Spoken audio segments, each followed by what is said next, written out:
to try Alipay for the first time, Carolina? Even by scanning the QR code. So I'm guessing we go on the Alipay app. Huwag mo ang dyan. Ang mga inchik. There's a button for translate, so if you don't click on everything's in Chinese. It's 50 yuan. Pa. And translates it. That's great. Sure. Alright, pay immediately. So scan my face. Again, basahin mo ulit. I think we've just paid. Again, there we go. That was everything's been 5, so smooth. 6, quite easy. Yeah, I mean, 7, it did take a bit of time to get through 8, immigration security, but 9, everything was 10. effortless. Galing na! Good job! Sabihin mo naman yung, sulat mo name niya. Ano name niya sa Hindi ko alam na Chinese? yung Chinese eh. Oh? Hindi ko alam na yun. Paano yung name mo dati sa Chinese? Sila nagbigay sa akin nun sa school. Oh, talaga? So, Write what's my name. Hindi ko alam na yung muna. so Tan-tan? Tantan? Wait lang, search natin. Ah. there we go. Woman. Open and shut. Open and shut. Woman. Busy sila mag-tutor. Magaling ah. Dati. Kala mo matatapos ka na niyan, ha? Ano yung as? Gustong-gusto ni Ethan na, Woman. matutong mag-Chinese. Woman. I'm writing with a pen. Oo. Ayusin mo. Ayusin mo pagsulat. Paano kaya to paaralin? Wala dito eh. Ikaw lang talaga mag-tutor. Nak, mali na yung ano mo. Huh? Ano yung, asan yung 1? Asan yung Yung 2? 1? Yung 3? I see. Busy ka? Yan, tapos small. Her, San, Shi, Wu, Liu, Ti, Ba, Tio. Done. Tio. And then number 10? Sure. Is sure. Parehas ang 4 at saka 10? Sure? Iba lang yung, hindi, ginanyan ko lang ng spelling, pero magkaiba spelling nun. Pero pareho silang sure. Paano basahin? Ay, paano basahin? Sure. Parehas lang. Sure. Sure. Yung 4. Yung 10. Tapos yung 4. Sure. Sure. Iba tono, Ethan. Ganyan lang. Eh, Sure. hindi ko alam yun eh. Oh, eto. Me.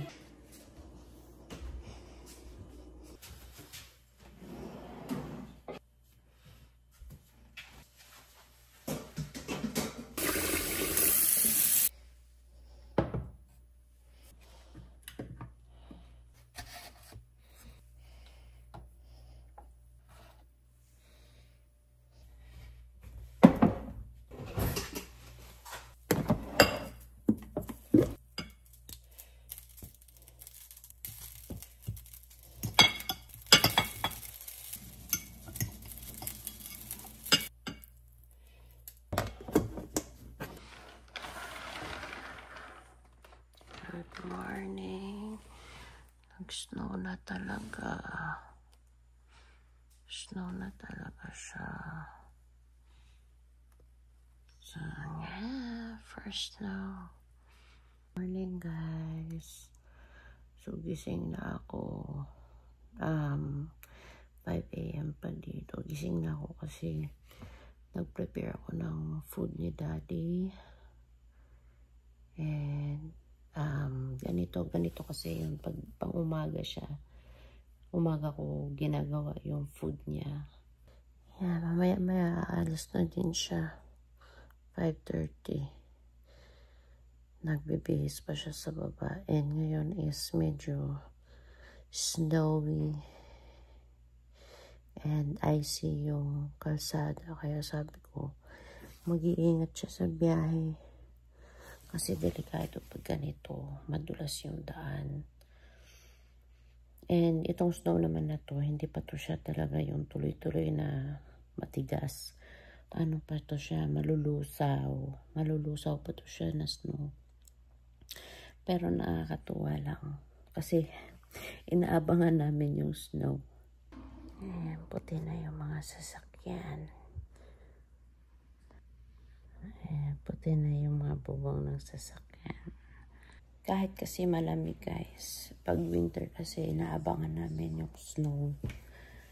Kasi kahit papano kasi maganda ang snow. Tapos pag maumay ka na, yun na maaabangan mo yung summer.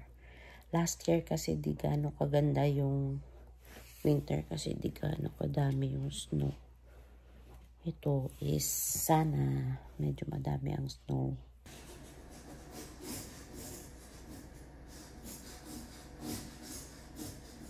Good morning! Good morning, my babies! Hi guys! So ito, nag-aayos na ako ng mga kalat. Nag-aayos na kami para if ever na kung ano man yung balita nung in-applyan namin na apartment is kung ma-approve kami, naayos ko na yung mga gamit. Pakonti-konti lang kasi hindi ko kaya. Like, hinihingal ako kaagad. Yan, naligpit ko na. May mga laman na yan. So, konti na lang yung gamit dun sa pantry. And, ito, inaayos ko yung mga kalat. And then, gamit sa pantry. Ganyan. Yeah. So, tapon ko na din yung mga, mga hindi na namin kailangan kasi para hindi na namin dadalhin doon. Sayang din kasi yung space. And expect na namin na paglipat namin is hindi ganun kalaki yung magiging bahay namin. So, yeah, itatapon ko na din yung iba. So, ito lang ang kagandahan, guys. Pag kunyaring maglipat tapos alam mo yung wala kami gaanong bagong gamit. Hindi ako namimili talaga. Itong mga gamit namin is puro mga bigay or mga donation. So, hindi kasi maganda mamili ng gamit na yung hindi mo pa sariling bahay. Itong couch, yan, hindi amin yan. Mga ano lang yan. Sa marketplace lang namin nabili. So, yeah, yun ang kagandahan dito kung as much as possible na hindi talaga mamili ng gamit kasi ang hirap maglipat. Napakahirap maglipat. Oo, ang hirap to lipat all of these stuff. Like ng mga heavy, ng TV din. Paano magbasag yan? Sa truck. So, sa mga so, yeah, ang gulo pa ng bahay namin.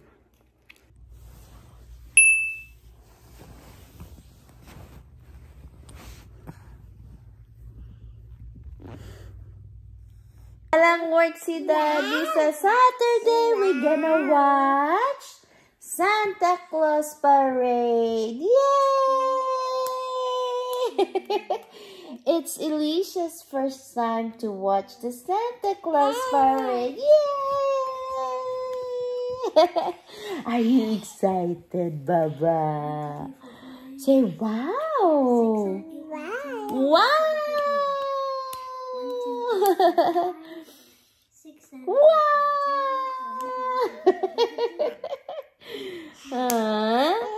Excited ka, Kuya?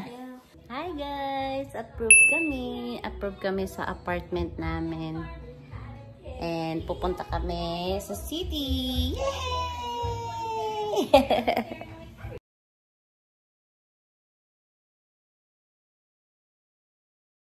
Guys, so dito na kami sa city ngayon. Pumunta lang si Daddy sa bank. Ito yung apartment. Ayan, ito yung apartment na lilipatan namin. Malapit na kami dito sa school ni Ethan and sa work ni Daddy. December 1 pa yung lipat namin talaga. Kunin mo na sa baby sister na.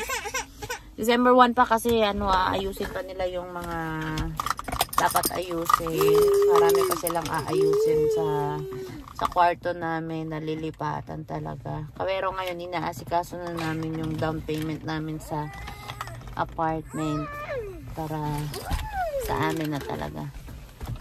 Actually guys, matagal na talaga kami dito na area. Nung pagdating namin, dito sa Canada nung 2022, dito talaga kami nakatira na.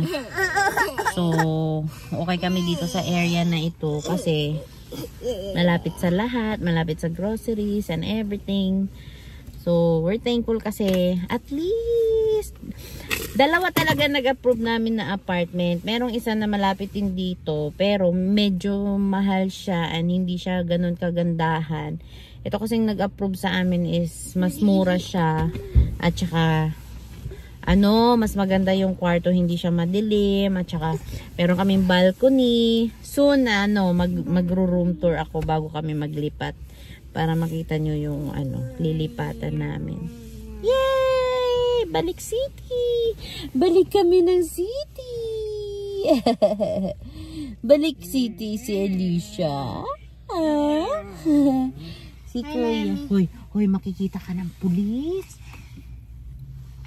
Wow. This is how tall I am now.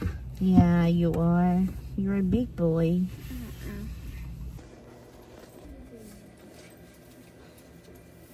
Approved. You have 48 hours to back up. Signature and the date.